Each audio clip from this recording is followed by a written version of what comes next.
Hello साथियों, मैं जितेंद्र और आप थंबनेल देख के समझ ही गए होंगे कि आज के इस वीडियो में हम लोग किस मुद्दे पर चर्चा करने वाले हैं। साथियों, यह कोई मुद्दा नहीं बल्कि कुछ हकीकत बातों पर आज के हम लोग इस वीडियो पर चर्चा करेंगे।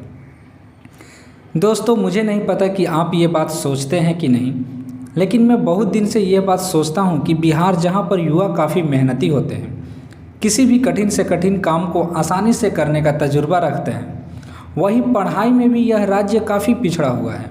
लेकिन देश की कठिन एग्ज़ामों में से एक यूपीएससी का एग्ज़ाम भी ज़्यादा यही राज्य के लोग, खास करके यूपी बिहार के लोग क्वालिफाई करते हैं।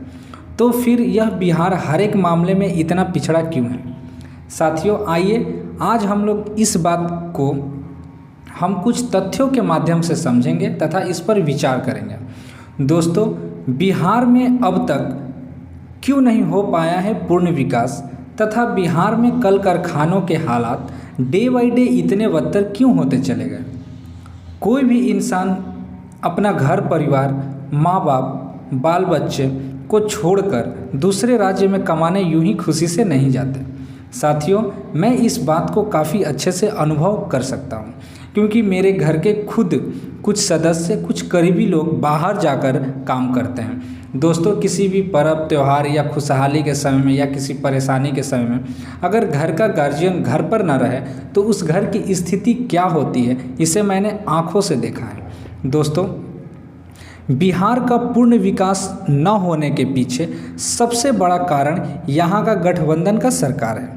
साथियों, यहाँ जब भी सरकार बनी है, दो विपरीत विचारधारा वाले लोग मिलकर शासन किए हैं। एक का थिंकिंग पूरब की तरफ होता है तो एक का थिंकिंग पश्चिम की तरफ होता है, और इन दोनों के बीच में पिसती है तो बिहार की जनता। ये पार्टियां गठबंधन करके सरकार में आ तो जाती हैं, लेकिन जनता का भलाई करने के पीछे इनका कोई कारण नहीं होता है। ये सिर्फ और सिर्फ अपना पेट पालते हैं, अपना पॉकेट भरते हैं और बिहार की जनता को उसकी हालात पर छोड़ देते हैं। चुनाव आते हैं, इनकी जुमला स्टार्ट हो जाते हैं, हम ये कर देंगे, हम वो कर देंगे। चुनाव के बाद बिहार वही अपनी दयनीय स्थिति को लेकर के जूझते रहता है। इसके अलावा बिहार के पिछड़ने का सबसे बड़ा कारण है साथियों जातिवाद, क्योंकि जातिवाद के इस दलदल से बिहार की जनता अभी भी उभर नहीं पाई है। आज भी अगर कोई यादव समुदाय का या कोई राय समुदाय का या कोई कोई छोटे जात के अगर खड़े हो जाते हैं तो वो उनके काम पर, वो उनके थिंकिंग पर, वो उस इंसान के विचारधारा को लेकर के नहीं, बल्कि जात को लेकर के वो अपने वोट का चुनाव करते हैं कि ये इस जाति से हैं तो हम इनको वोट देंगे, ये उस जाति से हैं तो हम उनको वोट देंगे। इस जातिवाद से घनघोर भरे दलदल से बिहार की जनता को निकलने की बहुत ज़रूरी है। अगर आप जातिवाद से ऊपर नहीं उठेंगे तो इसी तरह बिहार की हालात बद से बदतर होते चले जाएंगे तथा यहाँ के कर्मठ श्रमिक दूसरे राज्यों में जाकर काम करेंगे और इसी प्रकार के हालातों का सामना करना हमेशा से पड़ेगा साथियों। इसके अलावा कल कारखानों का न होना भी, सरकार भले ही समय समय पर कहती रहती है कि पैसा कमाने के लिए बिहार के लोगों को बाहर जाने की ज़रूरत नहीं है, किंतु हकीकत सरकारी दावे के बिल्कुल उल्टा है साथियों। नए उद्योग धंधे लगे नहीं हैं, पुराने की स्थिति खस्ताहाल हो चुकी है। सरकारी योजनाओं के सहारे सीमित संख्या में ही रोजगार सृजन संभव हो पा रहा है। नतीजन कामगार रोजगार के लिए बेहाल है। अविभाजित बिहार में चीनी, जूट, पेपर, सूत व सिल्क उद्योग का गौरवशाली अतीत रहा है साथियों। राज्य के प्रथम सीएम कृष्ण सिंह के समय में बिहार देश की दूसरी सबसे बेहतर अर्थव्यवस्था वाला राज्य था, लेकिन धीरे धीरे यहाँ का जो हाल था वो बेकार होता चला गया साथियों। बरौनी रिफाइनरी, सिंदरी व बरौनी उर्वरक कारखाना, बरौनी डेयरी, भारी इंजीनियरिंग उद्योग उन दिनों स्थापित हुआ था, किंतु सरकार की गलत नीतियों व इच्छा शक्तियों में कमी की वजह से कल कारखाने धीरे धीरे बंद होते चले गए। एक समय था जब देश में 40% चीनी का उत्पादन बिहार में हुआ करता था, लेकिन आज के समय में बिहार में मात्र आधे दर्जन यानी 5 से लेकर के 6 तक ही कारखाने उपस्थित है चीनी के। साथियों, आज मात्र लगभग 5-6 चीनी मिल ही कार्यरत हैं पूरे बिहार में। बिहार सरकार ने 1977 से लेकर के 1985 के बीच चीनी मिलों का अधिग्रहण किया, किंतु 1998 यानी 1998 के बाद स्थिति बिगड़ती ही चली गई। साथियों, इसी बीच नीतीश सरकार ने 2016 में बिहार में शराबबंदी की। शराबबंदी के पीछे भी बिहार सरकार ने काफ़ी तथ्यों को रखा।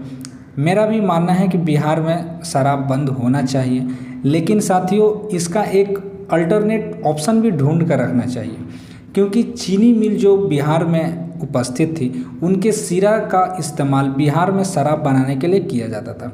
लेकिन शराब बंद हो जाने के कारण वहाँ के रोजगार जो थे, रोजगारी जो श्रमिक वहाँ पे रोजगार करते थे वो बेरोजगार हो गए और उनके लिए कोई पर्याप्त बिहार सरकार ने रास्ता नहीं निकाला। साथियों, मिल बंद होते ही गन्ना आधारित कृषि का अर्थव्यवस्था भी चौपट हो गया। इसी तरह सीमांचल के कटिहार, अररिया व पूर्णिया में जूट मिलें हुआ करती थी, जो कि आज बंद और खंडहर बनी पड़ी है। किंतु ये सभी धीरे धीरे स्थानीय समस्याओं और राजनीति का भेंट चढ़ गए। सीमांचल के इलाके में अगर सरकार गंभीरता से प्रयास करती तो यह इलाका फिर से जूट उत्पादन का बड़ा केंद्र बन सकता था। सोन नदी के किनारे बसा रोहतास जिले का डालमिया नगर एक जमाने में राज्य का औद्योगिक हब हुआ करता था, लेकिन आज के समय में वही जिला जो है वो बेरोजगारी का केंद्र बन चुका है। साथियों, बिहार में अभी कोई कल कारखाना नया स्थापित नहीं हो रहा है और एक सबसे बड़ा कारण यह भी है कि बिहार में जंगल राज्य जो है वो पहले भी था, आज भी है, आई होप आगे भी रहेगा अगर बिहार की जनता अपनी आँख नहीं खोली तो। क्योंकि देखिए, कोई भी इंसान, अगर कोई भी उद्योगपति आते हैं, कल कारखाना लगाते हैं, तो वो वहाँ का माहौल पहले देखेंगे। सपोज हम लोग अगर किसी बैंक में पैसा इन्वेस्ट भी करते हैं या कोई शेयर मार्केट में या किसी बैंक में हम लोग फिक्स डिपॉजिट करते हैं, तो हम ये सोच कर करते हैं कि हमें पैसा रिटर्न मिलेगा भी या नहीं मिलेगा, प्रॉफिट मिलेगा तो कितना मिलेगा, लॉस होगा तो कितना होगा, तो ये उद्योगपति भी देखेंगे। लेकिन बिहार के जो जंगल राज हैं वहाँ पर किसी भी प्रकार का कोई सरकार के द्वारा उद्योगपतियों के लिए कोई बड़ा काम, बड़ा इन्वेस्टर के लिए सम्मेलन नहीं हो पा रहा, और हो भी पा रहा है तो बड़े इन्वेस्टर को अपनी तरफ बिहार आकर्षित नहीं कर पा रहा है। इसके पीछे का सबसे बड़ा कारण साथियों राजनीति पार्टियां हैं। मैं बार बार बोल रहा हूँ, राजनीति। भारत एक लोकतांत्रिक देश है, यहाँ पर राजनीति पार्टी ही अहम पार्टी है। यहाँ पर हमें अपने वोट का चुनाव काफ़ी जातिवाद से उठ करके फिर से चेहरा देख करके कि वो हमारे जात के हैं, वो हमारे कास्ट के हैं, वो हमारे रिलेटिव है तो हम उन्हें वोट देकर जिताएंगे। ये जो प्रवृत्तियां हैं इसको चेंज करना होगा, तभी जाकर के बाहर से बिहार में इन्वेस्टर्स आएंगे। और अगर बाहर से इन्वेस्टर आ गए, बाहर से उद्योग धंधे लगाने वाले कंपनियां आ गई, तो बिहार एक ना एक दिन उभरेगा। और ये जो हमारे बिहार के लोग बाहर राज्य में जाकर काम करते हैं उन्हें ऐसा नहीं करना पड़ेगा। साथियों, आपको भी पता होगा, इसके पहले भी बहुत बार बिहारियों पर अत्याचार हुए होंगे। पहले गुजरात, मैं जहाँ तक जानता हूँ तो गुजरात में भी हुआ था, मुंबई में भी हुआ था, अभी फ़िलहाल ताज़ा केस आप तमिलनाडु का सुन ही रहे हैं। तो आखिर ऐसा कब तक होते रहेगा, ये आप सोचिए।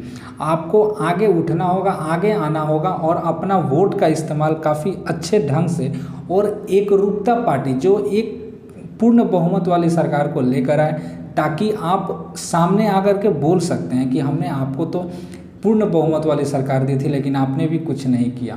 गठबंधन में क्या होता है, वो उस पर आरोप करेंगे, वो उस पर आरोप करेंगे और बीच से गठबंधन तोड़ देंगे और उसका भार जो है वहाँ की जनता पर आ जाएगा। साथियों, अभी रिसेंटली केंद्र सरकार ने मुजफ्फरपुर के मोतीपुर में मेगा फूड पार्क स्थापित किए जाने की मंजूरी दी है। इससे कुछ रोजगार तो बढ़ेंगे, लेकिन बिहार की जनता इतनी हो चुकी है, इतनी वहाँ पे युवा बेरोजगार है कि इस मेगा फूड पार्क के स्थापित होने पर भी वहाँ की बेरोजगारी की समस्या दूर नहीं होगी। साथियों, इसके लिए बिहार के लोगों को जागना पड़ेगा और वहाँ पर एक अच्छे पार्टी का चुनाव करना पड़ेगा, ताकि वो बाहर जाकर के मजदूरी ना करें, वही बिहार जहाँ पर इतने कर्मठ, इतने परिश्रमी, इतने मेहनती लेबर वर्क पाया जाता है, उसके बावजूद वो परेशानी का सामना करते हैं दूसरे राज्यों में जा कर के।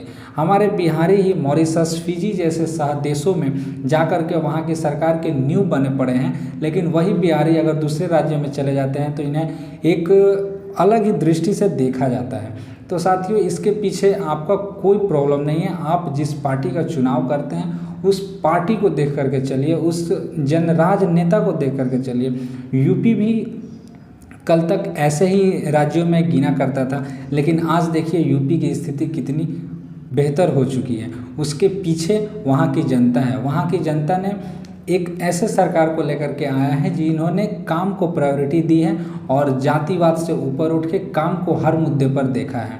ऐसा ही ठोस कदम आप सभी बिहारी भाइयों को भी उठाना पड़ेगा, वहाँ की जनता को भी उठानी पड़ेगी और हर एक मुद्दे पर मिलजुल करके काम करना पड़ेगा, तब जाके बिहार से बिहारियों का पलायन रुकेगा। साथियों, दोस्तों, आज का ये वीडियो कैसा लगा हमें कमेंट करके ज़रूर बताएं, तथा आप क्या सोचते हैं आप अपने राय हमारे कमेंट बॉक्स में ज़रूर डालें साथियों। और ऐसे ही वीडियो का अगर नोटिफिकेशन प्राप्त करना चाहते हैं तो हमारे इस चैनल को सब्सक्राइब जरूर करें। दोस्तों, हमारे जीत क्लासेस 2.0 जो है वो करंट अफेयर, जनरल नॉलेज और ट्रेंडिंग न्यूज़ भी लेकर के आता है साथियों।